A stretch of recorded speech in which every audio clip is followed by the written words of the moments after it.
Hi guys, today we're going to look at different types of staging.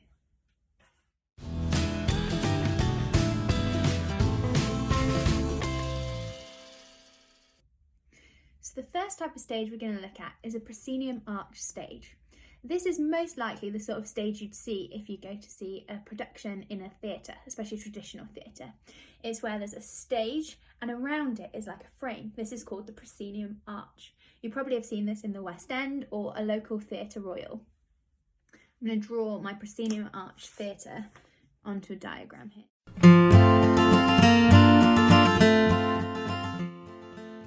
So my next type of stage is an end-on stage.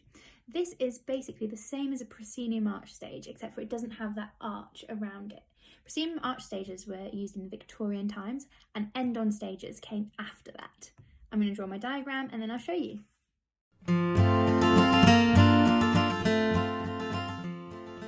Now things are going to get a little bit interesting. The next stage I'm going to show you is called in the round.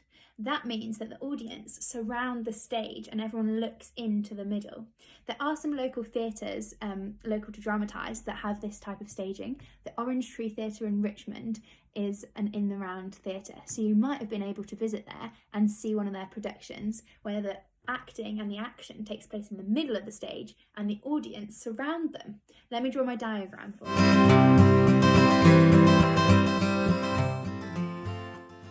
And the final type of stage we're going to look at is a traverse stage. In a traverse stage, the audience are parallel to one another, looking towards each other.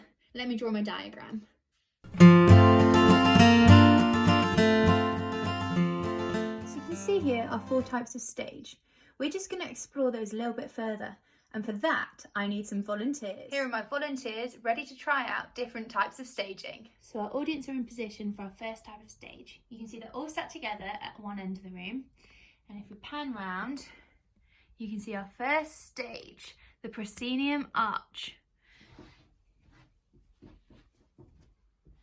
So you might have to use your imagination a little bit to imagine this as in a real theatre, but our stage space is directly underneath the proscenium arch, and the arch is the bit that goes around like this.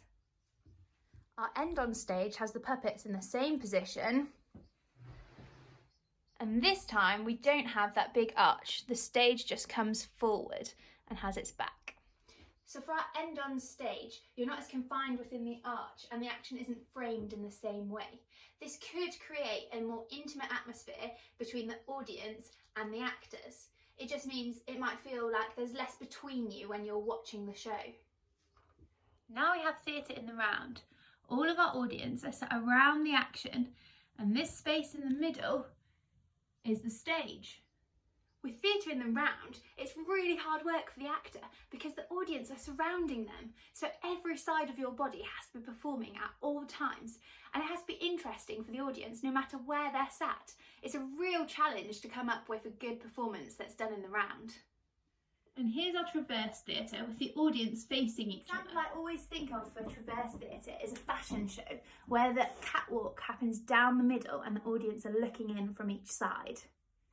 Now that we've been through the different stages, perhaps you want to draw your own diagram of the 4 stages.